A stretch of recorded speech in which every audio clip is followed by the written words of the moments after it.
എൻ്റെ ഗുരുക്കന്മാര്, സ്നേഹം നിറഞ്ഞ വിദ്യാർത്ഥികളെ, ജ്യോതിശാസ്ത്രത്തിലും ഹസ്തരേഖയിലും വിശ്വസിക്കുന്ന മറ്റു ആൾക്കാരെ, എൻ്റെ സ്നേഹം നിറഞ്ഞ പൊതുജനങ്ങളെ, ഇന്നലെ ഞാൻ അശ്വതി നക്ഷത്രത്തിൻ്റെ കാര്യങ്ങളാണ് സംസാരിച്ചിരുന്നത്. ഇന്ന് ഭരണി നക്ഷത്രത്തിൻ്റെ ചില വിശേഷങ്ങളും ഭരണി നക്ഷത്രത്തിൻ്റെ ദശാഫലങ്ങളുമാണ് നിങ്ങളോട് സംസാരിക്കാൻ പോകുന്നത്. ഭരണി നക്ഷത്രത്തിൽ ജനിച്ച ഒരാളുടെ പ്രത്യേകതകൾ എന്തൊക്കെയാണ്? അവർക്ക് പൊതുവെ ഭരണി നക്ഷത്രത്തിന് ഒരു ചൈതന്യം ഉണ്ടായിരിക്കും. അവരുടെ മുഖത്തിനും മനസ്സിനും എല്ലാം കലയുമായി ബന്ധപ്പെട്ടുള്ള ഒരു ശക്തി ഉള്ളതായി നാം കണ്ടുവരാറുണ്ട്. കാരണം ശുക്രന്റെ സ്വാധീനമാണ് അവർക്ക് കൂടുതലും ഉള്ളത്. അവർ ശുക്രദശയിലാണ് ജനിക്കുന്നത്. അപ്പം ഭരണിക്ക് 4 പാദങ്ങളുണ്ട്. 1-ാം പാദം, 2-ാം പാദം, 3-ാം പാദം, 4-ാം പാദം. 1-ാം പാദത്തിൽ ജനിച്ച അവർക്ക് 15-16 കൊല്ലം വരെ ശുക്രദശ നിൽക്കും. 2-ാം പാദത്തിൽ ജനിക്കുന്നവർക്ക് 8-9 വർഷം ശുക്രദശ നിൽക്കും. 3-ാം പാദത്തിൽ ജനിച്ചവർക്ക് 7-6 ഇത്രയും കാലം ശുക്രദശ നിൽക്കും. 4-ാം പാദത്തിൽ ജനിച്ചവർക്ക് ചിലപ്പോൾ 4-3-2 ഇത്രയും വർഷമേ ശുക്രദശ നിൽക്കുകയുള്ളൂ. അപ്പം നമ്മൾ ജാതകത്തിലും നോക്കണം ശുക്രൻ എത്ര കാലമുണ്ട് എന്ന്. ആദ്യം ശുക്രൻ 20 കൊല്ലമാണ് ആചാര്യം വിധിച്ചിട്ടുള്ളത്. അത് കഴിഞ്ഞാൽ ആ ശുക്രദശയിൽ ജനിച്ച ഒരാളിന് ആദ്യത്തെ 1-2 കൊല്ലം മോശമായിരുന്നാലും പിന്നീട് കുടുംബത്തിന് അഭിവൃദ്ധി, മാതാപിതാക്കൾക്ക് ഉന്നതി, ശക്തി, ഭവനം, ജാതകർക്ക് പഠന പൂർത്തീകരണം, പഠന കീർത്തി, നല്ല വാഹനം, ഗ്രഹം, ഇങ്ങനെ വളരെ സുഖസമൃദ്ധമായ ജീവിതങ്ങൾ ശുക്രദശയിൽ ഉണ്ടാക്കും. അപ്പോൾ ശുക്രദശയിൽ 1-ാം പാദത്തിൽ ജനിച്ചവർക്ക് ശുക്രൻ കൂടുതൽ കിട്ടുമെന്ന് നാം പറഞ്ഞുവല്ലോ. അതുകൊണ്ട് 1-ാം പാദത്തിൽ ജനിച്ചവർക്ക് ശുക്രൻ 16 കൊല്ലം കിട്ടിയാൽ അടുത്ത ദശ വരുന്നത് ആദിത്യ ദശ. അപ്പം 16-6 22 വയസ്സ് വരെ ആദിത്യ ദശയും 22-ന് ശേഷം ചന്ദ്രദശയും 10 കൊല്ലം. അപ്പം ഈ 22-ന് ശേഷം പെൺകുട്ടികൾക്കാണെങ്കിൽ വിവാഹത്തിൻ്റെ യോഗവും നല്ല തൊഴിൽ യോഗവും പഠനവും പഠനപുഷ്ടിയും ഗ്രഹയോഗവും സന്താനയോഗവും അപ്പോൾ 30 വയസ്സ് വരെ അവർക്ക് പൂർണ്ണമായി അത് അനുഭവിക്കാൻ സാധിക്കും. ശുക്രദശ കഴിഞ്ഞ് ആദിത്യൻ കഴിഞ്ഞ് ചന്ദ്രൻ, അത് കഴിഞ്ഞ ചന്ദ്രൻ 10 കൊല്ലമാണ്. അത് കഴിഞ്ഞ 7 കൊല്ലം ചൊവ്വാദശയിൽ സുഖ സമൃദ്ധിയും ഭൂമിയോഗം, ഗ്രഹയോഗം, വാഹനയോഗം എന്നിവ ഉണ്ടാകും.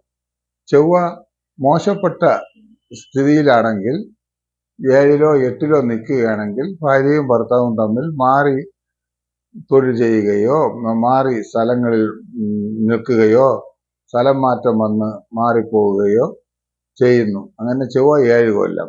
അത് കഴിഞ്ഞാൽ രാഹുർ ദശ 18 കൊല്ലം. രാഹുർ ദശാകാലം ഭരണി നക്ഷത്രക്കാർക്ക് തുടക്കത്തിൽ ദോഷമുണ്ടാകുമെങ്കിലും പിന്നീട് വിദേശ സ്വദേശവാസം, സന്താനങ്ങളെ കൊണ്ട് സൗഖ്യം, സൽകീർത്തി, ഭാഗ്യ ഐശ്വര്യങ്ങൾ, കുടുംബസുഖം, ബന്ധുജന സൗഭാഗ്യം, ഇണയുമായുള്ള സന്തോഷം, സന്താനങ്ങളെ കൊണ്ട് നേട്ടം, അവർക്ക് ഒരുപക്ഷെ വിദേശത്ത് തൊഴിൽ നേട്ടവും വിദേശത്ത് നിന്ന് പഠിച്ച് നല്ല നിലയിലാവാനുള്ള ഭാഗ്യങ്ങളും കാണപ്പെടുന്നു. അത് കഴിഞ്ഞാൽ 16 കൊല്ലം വ്യാഴദശാകാലത്ത് അവർക്ക് നല്ല പുതിയ സംരംഭങ്ങളിൽ ഏർപ്പെടുവാനും നല്ല ഗ്രഹയോഗം, വാഹനയോഗം, ആഭരണ യോഗം, സന്താനങ്ങളിൽ നിന്ന് ഐശ്വര്യം, സന്താനങ്ങൾക്ക് ഉദ്യോഗാദി വിജയം, സന്താനങ്ങൾക്ക് പഠനപുഷ്ടി, അവർക്ക് തുടർ പഠനങ്ങളും സന്താനങ്ങൾക്ക് പഠനപുഷ്ടി, കീർത്തി എന്നിവയെല്ലാം വ്യാഴദശയിൽ അനുഭവമാകുന്നു. അത് കഴിഞ്ഞാൽ വരുന്നത് ശനിദശയാണ്. ശനി 19 കൊല്ലം. ശനിദശയിൽ പൊതുവെ തുടക്കത്തിൽ അരിഷ്ടതകൾ, പൊതുവെ ശനിയുടെ ഒരു ഗണമാണ്. തുടക്കത്തിൽ അരിഷ്ടതയും മധ്യത്തോടുകൂടി വളരെ ഐശ്വര്യങ്ങളും നൽകപ്പെടും. അന്ത്യത്തിൽ ഈ ചില മുടന്ത് പോലുള്ള രോഗങ്ങൾ, കാൽപാദങ്ങൾക്ക് വേദന, ചില ഓപ്പറേഷൻ, ഉദര സംബന്ധമായ ഓപ്പറേഷൻ, ഇങ്ങനെയെല്ലാം ഉണ്ടാകും. അത് കഴിഞ്ഞാൽ വരുന്നത് ബുധദശയാണ്. ബുധൻ 17 കൊല്ലം. ബുധനെ മഹാലക്ഷ്മി എന്നല്ലേ നാം പറയാറുള്ളത്. ബുധദശയിൽ അവർക്ക് പൊതുവെ വളരെ നേട്ടങ്ങളും ഭാഗ്യങ്ങളും അനുഭവയോഗമാകുന്നു. ബുധൻ കഴിഞ്ഞാൽ അടുത്ത് കേതു 7 കൊല്ലം. കേതുദശ പൊതുവെ സുഖവും ദുഃഖവും ഇടകലർന്നിരിക്കും. അത് കഴിഞ്ഞാൽ വരുന്നത് ശുക്രദശയാണ് വരുന്നത്.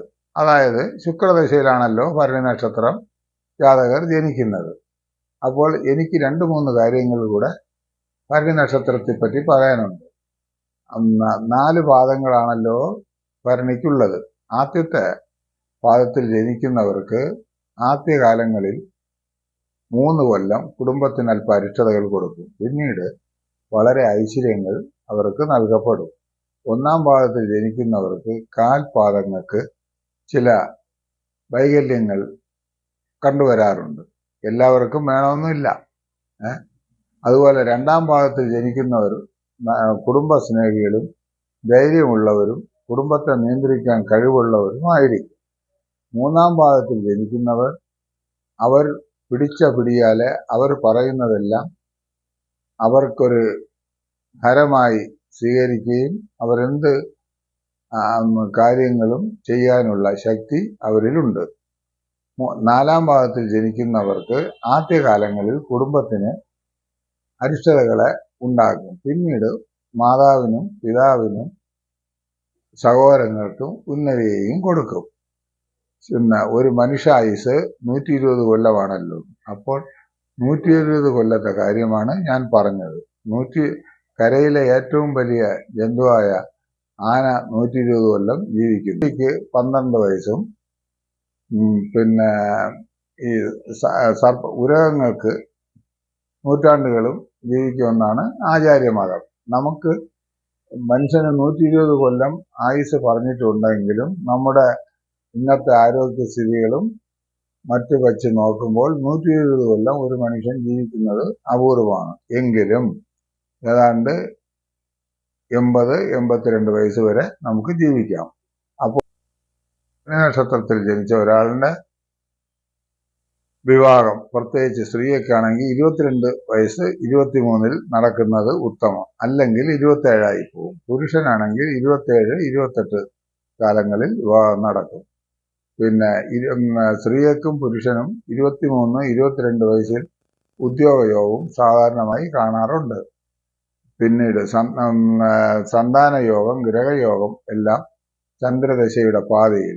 അപ്പോൾ ശുക്രനെ നമ്മൾ ആദ്യം ഒരു 8 കൊല്ലം, പൊതുവെ ജാതകമില്ലാത്തവർക്കും കൂടെ നമുക്ക് ശുക്രൻ 20 കൊല്ലമാണെങ്കിലും ജന്മസമയം അനുസരിച്ച് കുറച്ച് ഭാഗങ്ങൾ കുറയും. അങ്ങനെ ശുക്രൻ 20 കൊല്ലത്തിൽ 8 കൊല്ലം എടുക്കാം. ശുക്രൻ 8 കൊല്ലം, ആദിത്യൻ 6, അപ്പം 12 കൊല്ലം. ചന്ദ്രൻ 10 കൊല്ലം, 22 കൊല്ലം. ചൊവ്വ 7 കൊല്ലം, 29 കൊല്ലം. പിന്നീട് രാഹുർ ദശയിൽ അവർക്ക് വിദേശയോഗമോ വിദേശത്തു നിന്ന് സമ്പാദ്യമോ, കുടുംബത്തിൽ സർപ്പം കുടുംബമാണല്ലോ, കുടുംബത്തിൽ ഐശ്വര്യങ്ങളും മാതാവിനും പിതാവിനും അപ്പൂപ്പൻ അമ്മമ്മ എന്നിവർക്ക് ഇവരെ കൊണ്ട് വളരെ നേട്ടങ്ങളും ഐശ്വര്യങ്ങളും ഉണ്ടാകും. സർപ്പദശയിൽ പൊതുവെ ഉദര സംബന്ധമായ രോഗങ്ങൾ, ത്വക്ക് രോഗങ്ങൾ, നരമ്പ് രോഗങ്ങൾ എന്നിവ ഉണ്ടാകും.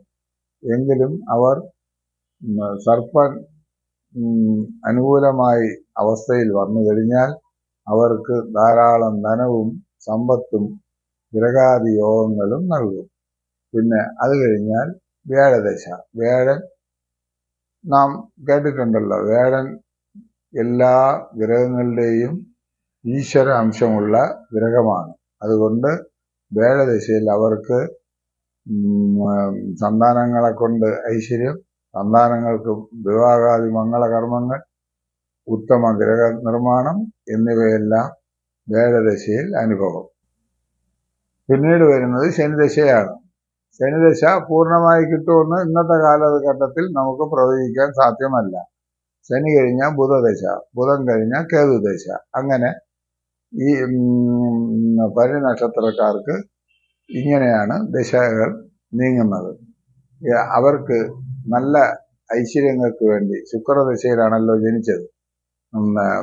മഹാവിഷ്ണുവിനും ഗണപതിക്കും സർപ്പരാജാവിനും എല്ലാ കാലങ്ങളിലും പൂജ നൽകുകയും ദശയിലും ദശാസന്ധികളിലും മൃത്യുഞ്ജയ ഹോമവും ഹനുമാന് വടമാലകളും നൽകി ദോഷങ്ങൾ പരിഹരിച്ച് ഉത്തമ ഐശ്വര്യങ്ങൾ കൈവരിക്കുവാൻ ദൈവത്തോട് പ്രാർത്ഥിച്ചുകൊണ്ട് ഞാൻ ഈ വീഡിയോ തൽക്കാലം നിർത്തുന്നു.